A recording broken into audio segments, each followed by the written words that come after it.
Bonjour et bienvenue dans cette nouvelle édition d'Africa News Today. Je suis Ali Bamba Diabito et voici les titres de la semaine.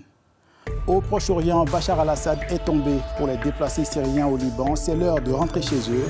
Un moment de vive émotion dont témoignent les populations civiles.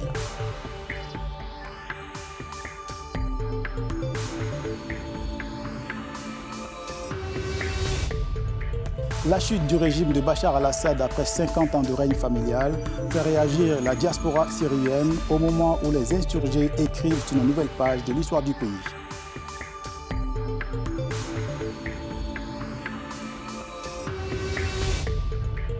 Dix ans après le massacre de Béni, l'insécurité persiste dans cette localité de la République démocratique du Congo. La région est en proie aux violences des groupes armés.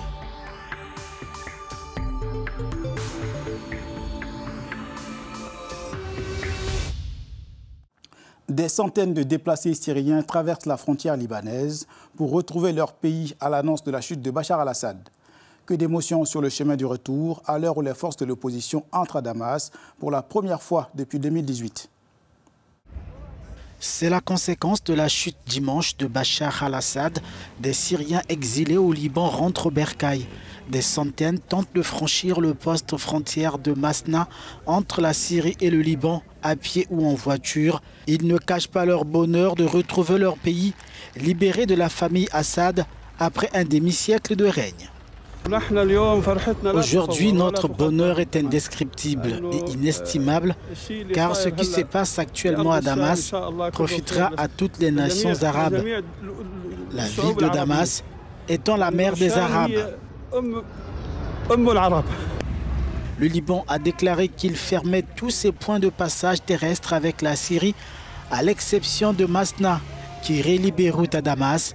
La Jordanie a également fermé un poste frontière avec la Syrie. La victoire des forces de l'opposition en Syrie fait réagir de nombreux ressortissants de ce pays à travers l'Europe. Les Syriens de la diaspora réalisent à peine la chute du régime de Bachar al-Assad, la fin d'un règne familial de 50 ans. La Syrie, enfin libre. Suite à la chute de Bachar el-Assad, des milliers de manifestants syriens issus de la diaspora en Europe ont fait éclater leur joie dans les rues de plusieurs villes européennes. Après 12 jours de combats qui ont fait plus de 900 morts, ce sont plus de 5 décennies de règne de la famille Assad qui s'effondrent. On n'arrive pas même à croire, parce que c'était un rêve, vraiment un rêve qu'on attendait depuis très longtemps. 60 ans de la humiliation, de dictature, là on est libre, on n'arrive pas à croire. Et même parfois, j'arrive pas, j'ai peur de dormir pour se lever, c'est un rêve. C'est une révolution. Les médias autrichiens disent qu'il y a une guerre civile en Syrie, mais ce n'est pas une guerre civile. C'est une révolution et maintenant, elle est enfin terminée. Le régime d'Assad est fini. Les rebelles syriens ont lancé un appel pour rentrer en Syrie libre aux Syriens déplacés à l'étranger par le conflit qui a fait depuis 2011 un demi-million de morts.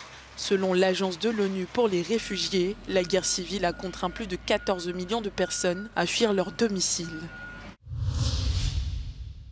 En République démocratique du Congo, 10 ans après le massacre de Béni, les habitants de la localité subissent toujours les attaques des rebelles affiliés à un groupe islamiste.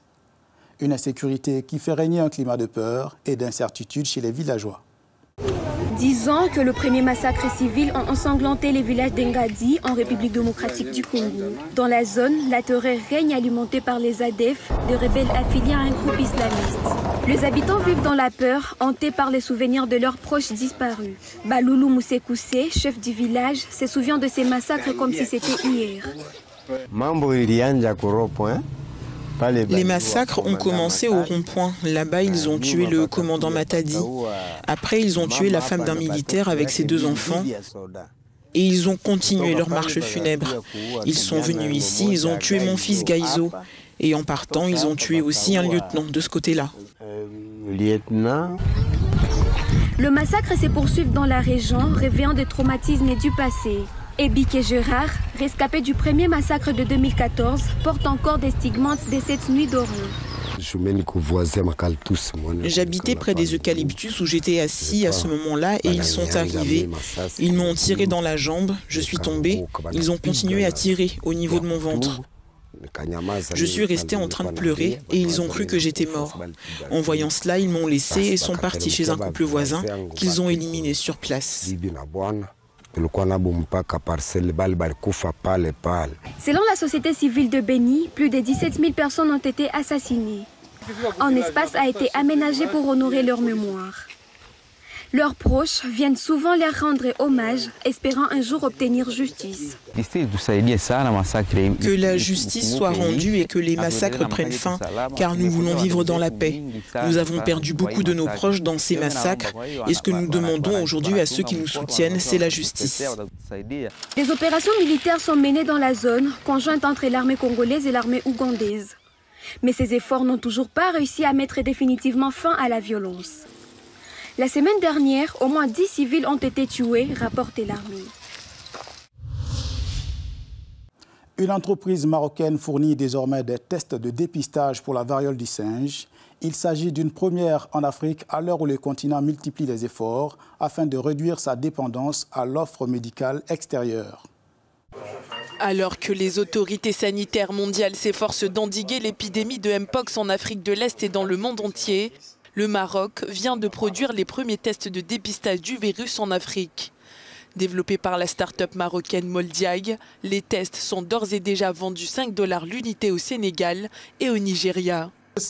Juste après le début de la propagation du Mpox en Afrique, le ministre de la Santé marocain nous a demandé si nous pouvions développer ce type de test de dépistage, juste pour anticiper toute propagation du virus au Maroc. Nous développons ce test pour le Maroc, mais notre principal marché est l'Afrique. Moldiag a obtenu en novembre l'autorisation de distribuer ces tests Mpox auprès des centres africains de contrôle et de prévention des maladies. Le mois dernier, le fabricant a commencé à accepter des commandes en provenance des pays d'Afrique de l'Est, proches de l'épicentre des épidémies. Pour l'instant, nous commençons à avoir des commandes de certains pays africains, comme la RDC, le Burundi et l'Ouganda. Nous attendons d'autres commandes du Nigeria, du Sénégal et d'autres pays, car nous collaborons également avec les institutions pastorales du Sénégal et d'autres pays comme la Côte d'Ivoire. Ces 50 000 tests pour tous ces pays ne sont qu'un début et je pense que la demande augmentera à l'avenir. Après que les pays africains ont eu du mal à obtenir suffisamment de tests Covid-19, les autorités se sont engagées à rendre le continent moins dépendant des importations de fournitures médicales. Ainsi, la production de tests Mpox au Maroc permet à l'Afrique de réagir plus rapidement à la pandémie. Et comme chaque semaine dans Africa News Today, voici l'agenda hebdomadaire avec quelques dates à retenir. Le président élu du Somaliland prendra ses fonctions dès ce vendredi 13 décembre. Abdurrahman Mohamed Abdoulaye, dit Hiro, succède à Musbi Abdi à la tête de ce territoire sécessionniste de la Somalie à l'issue des élections du 13 novembre dernier. Luanda abrite ce 15 décembre le sommet tripartite Angola-RDC-Rwanda, une initiative du président angolais João Lourenço au niveau des chefs d'État qui entre dans le cadre des efforts en cours pour une solution durable au conflit armé qui déchire l'Est de la RDC. Les journées cinématographiques de Carthage 2024 ont lieu cette semaine à Tunis, capitale de la Tunisie, avec la projection de 217 films et récits de résilience et de sacrifices pour des grandes causes humaines. C'est du 14 au 21 décembre. C'est la fin d'Africa News Today. À la semaine prochaine pour une nouvelle édition. Pour plus d'informations, restez sur Africa News et africanews.com.